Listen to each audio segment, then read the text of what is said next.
Donald Trump, qui ne garantit pas la sécurité de l'OTAN. L'ex et peut-être futur président républicain qui invite donc même la Russie à faire ce qu'elle veut avec les pays européens qui ne payent pas leurs dettes à l'OTAN. C'est un appel à l'agression ou c'est irréel, que de la provoque? Bref, est-ce que vous estimez qu'il faut le prendre très très au sérieux ou se dire attendez, comme Joseph Borrell l'a dit il y a quelques heures, c'est aussi un homme en campagne en quelque sorte. Alors je pense que Joseph Borrell, qui n'est pas un spécialiste de la déclaration qu'il faut prendre au pied de la lettre et qui a d'autres choses à faire souvent, mais sur le fond, il faut toujours prendre Trump au sérieux. Le fait de ne pas prendre Trump au sérieux lui a permis d'être élu président des États-Unis. Si Mme Clinton avait pris Trump au sérieux, elle aurait été présidente des États-Unis et lui ne l'aurait pas été. Donc oui, il faut prendre Donald Trump au sérieux. Deuxièmement, il faut lire Donald Trump. Donald Trump ne fait pas que parler. Il écrit. Il a écrit un livre remarquable qui est son viatique, qui s'appelle The Art of the Deal. L'art du deal, la manière de faire des affaires. Et Trump est en train de faire des affaires. Il veut faire des affaires avec les Russes contre les Chinois, puisque son orientation, c'est le Pacifique. Et donc, son problème à dire, c'est l'Europe, c'est un boulet. Oui. S'ils veulent se défendre, ils n'ont qu'à le faire tout seuls. Quels sont nos intérêts en Europe? On n'en a plus. Sa seule grande erreur, c'est qu'il ne se rend pas compte, parce que Trump est assez limité dans ses obsessions, que l'essentiel de ce que les Européens payent, c'est des armements américains aux industries américaines. L'essentiel de l'argent qui va à l'Ukraine sert à payer des armes américaines et pas des armes européennes. Mais le fait qu'il dise ça est probablement la meilleure nouvelle pour la diplomatie française, très isolée dans son affaire de trouvons une capacité de rassemblement européen, trouvons les moyens de nous défendre un peu nous-mêmes, rassemblons-nous, car si nous mettons en commun ce qui est nos moyens, notre armement, nos industries, en tout cas ce qu'il en reste, oui. Mais heureusement il en reste en France avec Airbus, avec MBDA, avec Dassault, avec Thales, donc des industriels qui battent les Américains sur les marchés internationaux, le moment est peut-être venu que les Européens achètent européens et disent à Trump, très bien, allez, on y va. Et d'ailleurs, la moitié des pays de l'OTAN... On y va pourquoi précisément? Une Europe stratégique Non, une Europe qui fait l'Europe de l'armement. Quelle de la défense, l'Europe de la stratégie? Pas seulement la défense? Ça n'existe pas. On a les intérêts qui sont les nôtres et on a d'abord nos intérêts. Comme le disait De Gaulle, reprenant une formule britannique, les pays n'ont pas d'amis ou d'alliés, ils n'ont que des intérêts. Et donc nos intérêts sont nos intérêts et c'est malheureusement normal. Et d'ailleurs, Trump fait une interprétation de l'article 5 du traité de l'OTAN, qui, contrairement à ce que tout le monde raconte, parce que personne ne l'a lu, enfin je suis toujours épaté par... l'article 5 n'est pas automatique. Il dit solidarité, mais nous avons le choix des armes. Solidarité empathique, solidarité, on envoie des troupes, solidarité, on envoie des armes, solidarité, on entre en guerre. Toutes ces options sont ouvertes dans l'article 5. Il n'est pas on entre en guerre automatiquement parce qu'un des alliés est attaqué militairement. La logique voudrait qu'on le fasse, mais ça n'est pas ce qui est écrit, ni dans l'article 5, ni dans l'article 6, donc vous dites, qui précise les quelque part, il va être contre-productif, c'est-à-dire qu'il va souder une nouvelle fois les autres face à lui, ou en tout cas entre eux. Mais à quel point il faut le prendre au sérieux. Et il faut le prendre au sérieux, mais justement, à quel point ça alimente votre vision des choses? Parce que dans votre livre « Au commencement était la guerre », un livre précédent, vous estimez que nous sommes entrés dans un monde, je vous cite, sans paix, où nous allons alterner cessez-le-feu, conflit et trêve. Vous écrivez même « Voici donc venu le temps d'appréhender le monde tel qu'il est plutôt que de l'ignorer et de comprendre plutôt que de le rêver, de le travailler plutôt que de le consommer. Oui. » Vous avez dit aussi au début de l'émission, voilà, il faut arrêter de penser que l'Europe c'est Erasmus, etc.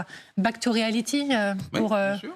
Il y a toujours un moment où il faut sortir de son illusion. Nous avons cru, en 1989-90, que la chute du mur, c'était la paix garantie assurée. Non seulement on y a cru, on a cru qu'on n'avait plus d'alliés, plus d'ennemis, il n'y avait plus que des étudiants en balade dans un Erasmus géant et des consommateurs et des touristes.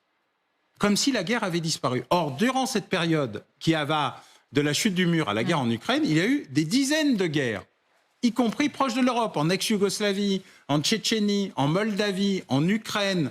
donc on ne peut pas dire qu'elle n'était pas proche, mais nous l'avons ignoré, c'était des épiphénomènes, ça allait se passer, c'était un petit bouton qu'on allait écraser, gratter, et puis tout ça. Non, ça n'est pas vrai.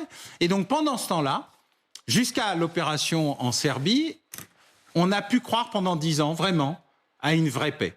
Et d'ailleurs, l'homme de l'Ouest à Moscou, c'était Vladimir Poutine. C'est l'homme qui faisait visiter les silos nucléaires russes pour les démanteler aux représentants américains pour montrer que la paix était à portée de main.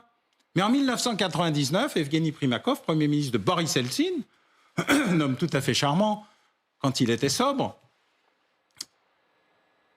trouve qu'il y a un problème en Serbie au moment des massacres qui ont lieu en Bosnie-Herzégovine entre Serbes et musulmans, et décide qu'il a un plan de paix. Alors qu'il est en plein vol pour aller à New York et Washington, ONU et voir le président des États-Unis, il a un petit coup de fil dans l'avion pour dire c'est pas la peine, on va bombarder la Serbie. L'OTAN décide de bombarder, pas l'ONU, l'OTAN. Et l'OTAN bombarde la Serbie 99 jours. Primakov rentre à Moscou, réunit le Conseil de sécurité, dont Vladimir Poutine, et dit bon, les gars, pendant des dizaines d'années, on a cru qu'on était les méchants et qu'ils étaient les gentils. C'est faux. Nous sommes les mêmes. Désormais, la guerre contre l'Occident vient de commencer. Le président de la Douma, l'année 2000, écrit un livre en anglais, des fois qu'on ne parle pas bien russe, pour dire, bon, les gars, vous ne vous rendez pas compte de ce que vous avez fait en Serbie. Ce que vous venez de faire, c'est la rupture de la confiance.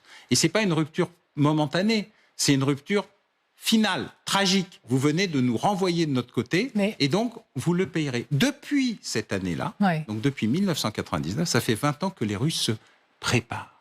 Ils se préparent à la confrontation avec l'Occident, par tous les moyens disponibles. Et les Russes nous le disent, ils n'ont pas arrêté de nous lancer. Avec la Moldavie, avec les deux guerres de Tchétchénie, avec la guerre de Géorgie et avec la première guerre. Avec la déclaration pardonnez-moi, mais avec la déclaration de Donald Trump, est-ce qu'en plus tout ça a été renforcé? C'est-à-dire d'un côté Vladimir Poutine conforté, regardez, on me donne raison, c'est formidable, mais en plus la faille que vous venez d'évoquer, un peu plus béante depuis ces mots de l'éventuel futur président. À quel point la situation s'est aggravée parce que avec ces simples mots. Vladimir Poutine aime beaucoup Donald Trump. Mais oui, justement. Il l'adore. Il trouve ça très très bien. C'est-à-dire que Vladimir Poutine réussit un truc formidable. D'abord, il donne un interview à Tucker Carlson, le représentant personnel dans les médias de Donald Trump. Interview qui n'a que peu d'intérêt, où il nous redit tous les arguments, tout aussi recevables que n'importe qui. D'ailleurs, parce que la vérité de Vladimir Poutine n'est pas plus inadmissible que la vérité de Donald Trump. Il n'y a que nous qui pensons qu'il faut mettre de la moraline partout et qui nous choquons de n'importe quelle déclaration. En fait, quand ils vous disent la vérité, il faut les écouter. Nous, on a un truc formidable. Quand les dictateurs ou les criminels nous disent un truc, on dit c'est pas vrai et c'est pour faire de la fumée. C'est pas vrai. Ils nous disent ce qu'ils pensent et ils l'expliquent. Et nous ne les croyons pas. Ce qui est quand même formidable. C'est le Mein Kampf moderne.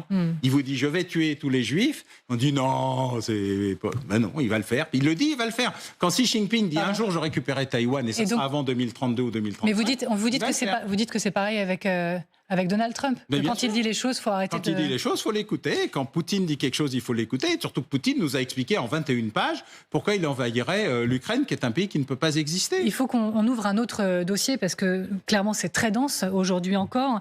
On va parler du Proche-Orient, bien sûr. Et il y a eu la libération d'otages, de 2 otages. Les médias israéliens décrivent une opération à haut risque. Je rappelle que vous êtes aussi spécialiste de ces questions de renseignement. Et en effet, c'est une opération extrêmement complexe à monter. Vous avez peut-être quelques clés à nous donner sur un sujet pareil, parce qu'on lit que l'opération, elle a été conjointe, menée par différents services de sécurité d'Israël. C'est des semaines de travail à plusieurs niveaux. D'abord des infiltrations, du renseignement, des interceptions, des choix particuliers. La police est intervenue de la même manière que l'armée.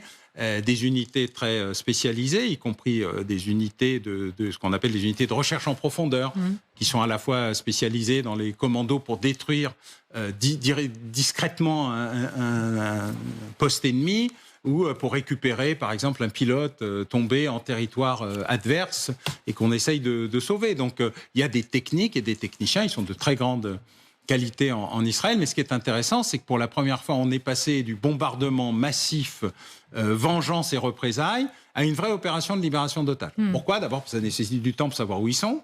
Ensuite, parce que les otages sont extraordinairement répartis pour ceux qui sont encore vivants. Parce qu'on n'a pas de précision particulière. Les Qataris ont obtenu des listes précises dans le cadre des négociations qu'ils mènent afin de libérer les otages et de trouver des échanges entre le Hamas et Israël. Mais ça nécessite beaucoup de temps, ça nécessite beaucoup de précision, ça nécessite des infiltrations, ça nécessite des agents de renseignement, ça nécessite parfois des informateurs. Et il faut dire que le Hamas a détruit la plupart des réseaux d'information, mais y compris ceux du Fatah historique. Il y a une concurrence avec le djihad islamique. Et puis il y a plein de groupes criminels organisés à l'intérieur de Gaza qui eux-mêmes détiennent des otages et qui ne sont ni le Hamas ni le djihad islamique. Donc c'est très compliqué. On l'a vu quand on a essayé on réussit d'ailleurs, à libérer Gilad Shalit. ce qui n'a fait que renforcer le Hamas, eu égard à la quantité de terroristes et de militants du Hamas qui avaient été libérés, entre autres, à cette époque. Donc, c'est une opération très lourde, très compliquée, qui a réussi avec beaucoup de dégâts et de dommages. Parce que, comme d'habitude, et ce qu'on ne comprend pas ici, c'est que la plupart des installations, des opérations et des otages du Hamas sont cachés sous des hôpitaux, des HLM, des centres sociaux, des écoles, parce que c'est la manière dont ils considèrent que ça les protège et le bouclier de la population, qui n'est pas toujours consentante, mais qui l'est parfois, fait partie du jeu général depuis très longtemps de fonctionnement des organisations notamment à vocation terroriste. Alors on l'a bien compris, en tout cas, cela semble encourager Benyamin Netanyahou à appuyer plutôt sur l'angle de la pression militaire, et ça semble toujours plus agacer les Américains. Joe Biden, précisément, cette information maintenant du Jerusalem Post qu'on a vu cet après-midi, le président américain aurait insulté, et très durement, le Premier ministre israélien. Il l'aurait traité de asshole, voilà, lors de conversations privées en raison de ces désaccords militaires sur la guerre entre Israël et le Hamas. Est-ce que vous pouvez imaginer un instant les États-Unis lâcher Netanyahou ? Non, c'est la période électorale, le poids électoral est compliqué de la communauté juive et des baptistes qui sont très protecteurs de l'État d'Israël pour des raisons sur lesquelles je ne reviendrai pas parce que ça nous amènerait à la leçon du dimanche du cours d'éducation religieuse. Mais sur le fond, non, il ne lâchera pas. Mais par contre, les dommages collatéraux, ce qu'on appelle la riposte excessive, quand vous choisissez d'envoyer une bombe de 400 kilos et pas une bombe de 40 kilos, et que parmi les milliers de morts qui ont lieu à Gaza, la proportion de femmes et d'enfants commence à prendre des niveaux proprement scandaleux, il faut quand même dire les choses, vous amène à dire que ça serait bien qu'Israël définisse une stratégie. C'est-à-dire, c'est quoi l'objectif à la fin ?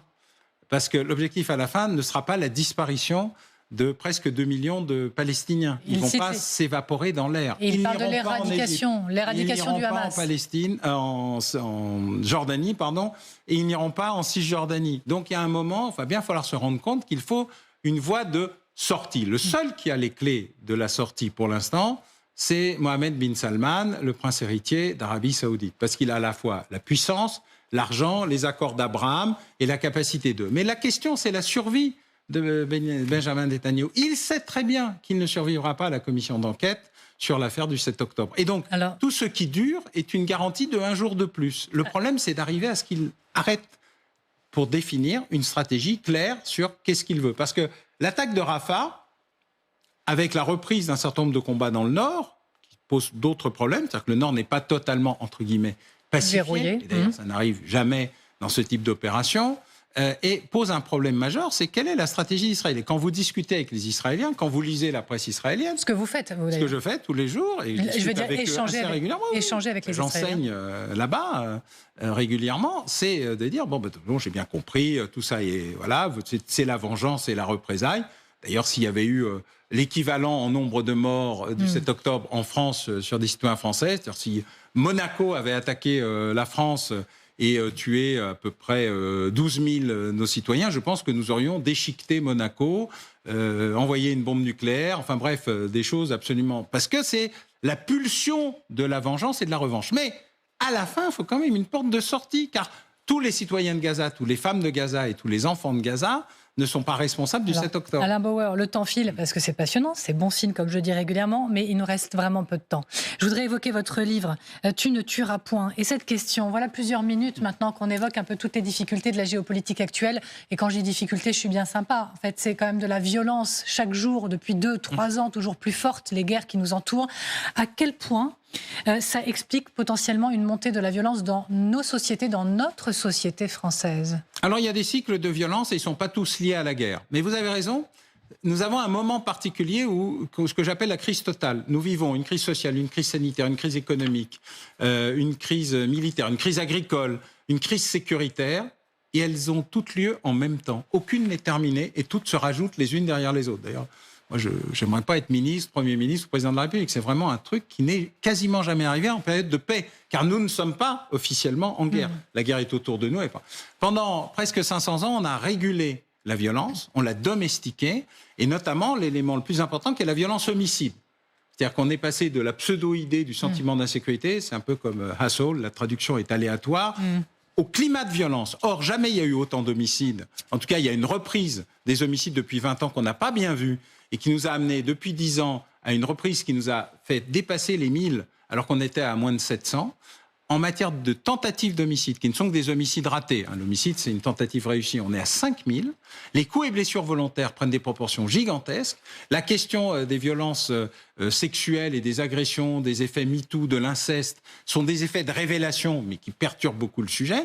Mais tout ceci a eu lieu et s'est arrêté aussi pendant des périodes de paix, et pas seulement pendant des périodes de guerre. Le lien n'est pas mécanique. Là, c'est spécial, c'est toutes les crises en même temps, et toutes les crises, elles créent une angoisse, elles créent une volonté de réguler par la violence ce que l'État ne fait plus. Or, l'État en France, il a une promesse, la protection. Dès lors qu'il se retire de cette promesse, la nature a horreur du vide, la violence prend le dessus, et elle prend le dessus dans la rue, elle prend le dessus à la maison, elle prend le dessus pour un regard, pour un règlement de compte, par l'expansion immense du trafic de stupéfiants dans des espaces géographiquement inédits.